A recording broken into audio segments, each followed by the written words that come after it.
Edson, como foi o ano de 2018 para o agronegócio brasileiro e quais os grandes acontecimentos do ano? Olha, a gente pode começar destacando aí que 2018 começou com alguns efeitos de 2017, né, com relação a problemas com o setor de proteína animal aqui no Brasil, depois da deflagração da carne fraca, né, por causa dos escândalos relacionados ao setor. Isso aí acabou tendo impacto em 2018. Mas 2018 teve algumas suas particularidades. A gente pode destacar aí, dentre elas, a questão da guerra comercial entre China e Estados Unidos, que teve ali o seu começo no mês de março e abril e se estendeu durante todo o ano de 2018, né, com taxações e tudo mais. E outra que foi internamente, um problema interno nosso relacionado bem com a questão logística, que foi a greve dos caminhoneiros, que teve reflexos negativos aí na infraestrutura de proteína animal aqui no Brasil. Qual desses acontecimentos teve maior impacto na cadeia de proteína animal?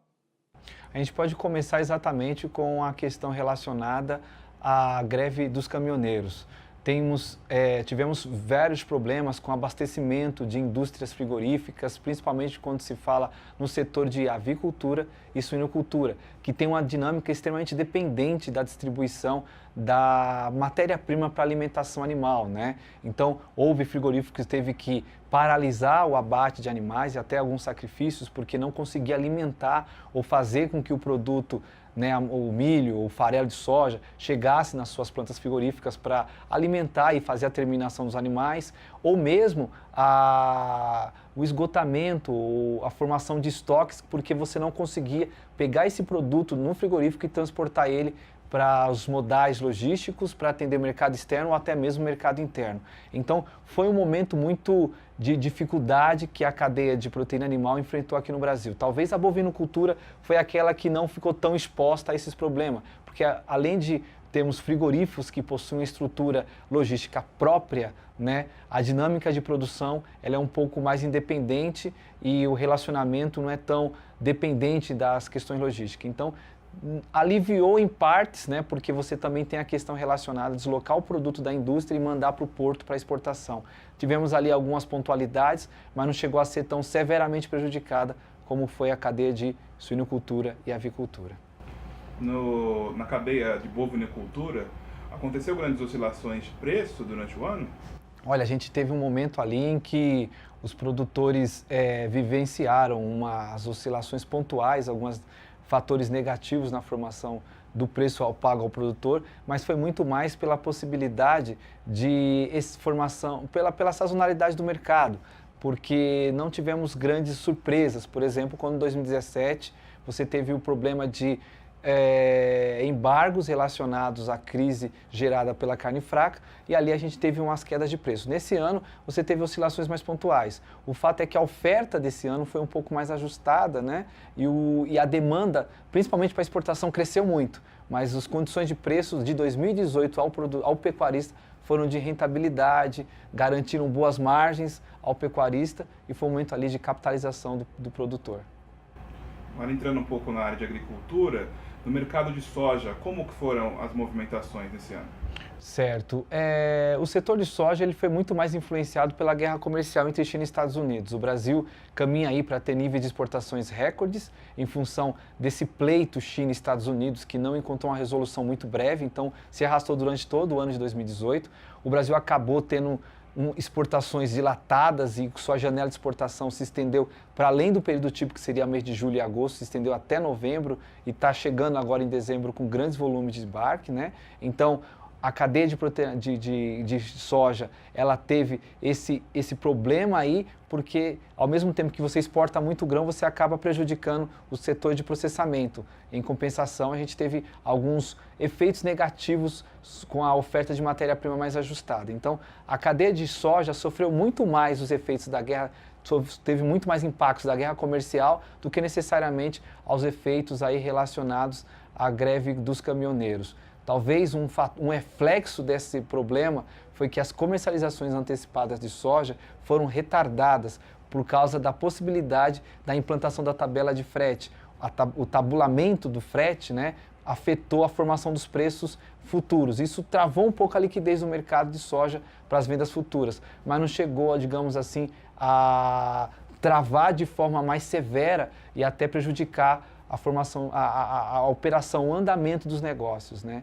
Eu acredito que quem sofreu mais com os problemas relacionados ao tabelamento de frete aqui no Brasil, por efeito da greve dos caminhoneiros, né, foi o setor de milho. Os produtores ali sim sentiram muito o efeito por causa do custo logístico pesar muito mais no milho do que na soja. Sim, no caso do milho, como foram as oscilações de preço e como que essa greve dos caminhoneiros e futuramente essa indefinição na tabela do frete impactaram? Então a gente pode começar analisando que boa parte do que poderia ser exportado para o mercado externo, o Brasil acabou perdendo. Logicamente que a gente pode colocar um pouco na culpa da questão da produção. A nossa produção de milho de segunda safra ela foi menor por causa que teve problemas com quebra de produção. Mas mesmo assim, com o tabelamento de frete forçado a trabalhar no nível de preço fora do que se esperava para o período de entre-safra, você teve um encarecimento dos custos de frete. Em consequência, a conta não fechava. Boa parte das trades optaram por cancelar as exportações de milho e boa parte desse produto ficou aqui dentro. Então, você acabou limitando a valorização do produto por efeito do comportamento cambial dos preços de Chicago firmes, né? Porque boa parte dos custos de frete aumentaram muito. Então, você impossibilitou a saída do milho aqui dentro. Então, a gente termina 2018 com estoque de passagem de milho bem mais elevado, porque o fluxo das exportações foi severamente prejudicado, não só por causa da paridade, mas também pesou muito a formação da tabela de preço nova aí que foi obrigada a muitas empresas a trabalharem. Esses acontecimentos, a greve dos caminhoneiros, a guerra comercial também impactaram a cadeia do algodão? Olha, o impacto não foi tão sentido pelo setor de algodão, né? O cotonicultor ele tem uma vantagem que o produto dele tem um valor agregado muito maior, então o custo de frete não é tão repassado, não é tão sentido. Pelo contrário, a conjuntura do algodão foi extremamente positiva, os preços ao produtor se mostraram muito rentáveis no momento em que ele colheu uma safra de rendimentos extraordinários, e tão verdade é que ele se capitalizou e ele já trabalha com expansão diária para 2019 já, em função dessa rentabilidade. A questão do algodão foi que os preços internacionais subiram muito, e isso em função de problemas com a produção na Índia e retomada das compras da China na importação, né, grandes importações chinesas, e problemas com a produção também nos Estados Unidos, não só por efeito da guerra comercial, mas também por efeitos climáticos. Então, a conjuntura para o algodão foi muito favorável, mas muito mais por fundamentos particulares da cadeia do que por questões relacionadas à greve dos caminhoneiros ou até mesmo a guerra comercial entre China e Estados Unidos. Sim, e quais as perspectivas para o agronegócio para 2019? Olha, 2019 a gente pode começar falando muito bem da cadeia de proteína animal. 2019 pode ser um ano em que o pecuarista vai se deparar com condições de preços muito interessantes em termos de rentabilidade, porque a oferta, né, parece que não vai crescer muito, porque a oferta de bezerros, de gado de reposição não é tão abundante, ela é mais restrita, então a gente pode começar um 2019 com preços firmes ao pecuarista e durante o ano de 2019 manter uma tendência de preços elevados e em recuperação, né? E partindo principalmente pela questão do consumo de proteína animal. Se você parar para analisar, o Brasil tem conquistado novos mercados consumidores, porque China habilitou novos mercados, novos frigoríficos, novas plantas frigoríficas a exportar para eles. A gente conta também com a conquista de novos mercados consumidores no leste asiático, em países vizinhos aqui, que é o caso do Chile. Então, a cadeia de bovinocultura tem grande potencial de expansão em 2019. Junto com ela, colocaria também a cadeia de suinocultura e a cadeia de avicultura. Mais destacado a cadeia de suinocultura. Por quê? O embargo que tínhamos com a Rússia, ele caiu por terra. Hoje o Brasil já está reabilitado novamente a exportar carne suína para a Rússia e somada ao potencial consumo chinês de carne suína, que vem comprando cada vez mais carne brasileira para atender o seu pujante mercado consumidor doméstico, né?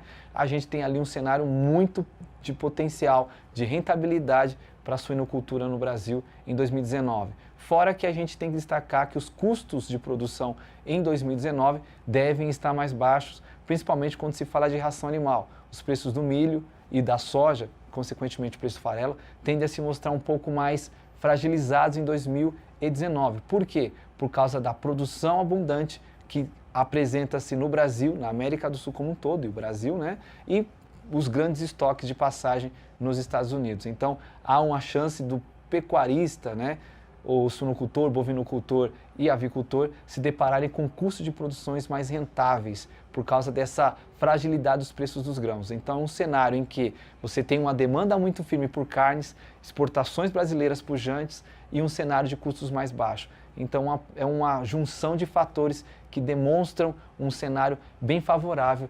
à cadeia de proteína animal aqui no Brasil para 2019, sim. Em relação aos grãos, mesmo com essa queda que você já citou, o produtor ainda vai conseguir ter uma rentabilidade boa? Sim, a produtividade que o Brasil vem alcançando nos últimos anos tem potencializado a rentabilidade do produtor. Logicamente que ninguém gosta de trabalhar com preços fragilizados, mas apesar de você desenhar um cenário de preços um pouco mais baixos do que o ano de 2018, você ainda trabalha com um cenário de rentabilidade, que é o principal ao produtor, garantir receita ao produtor.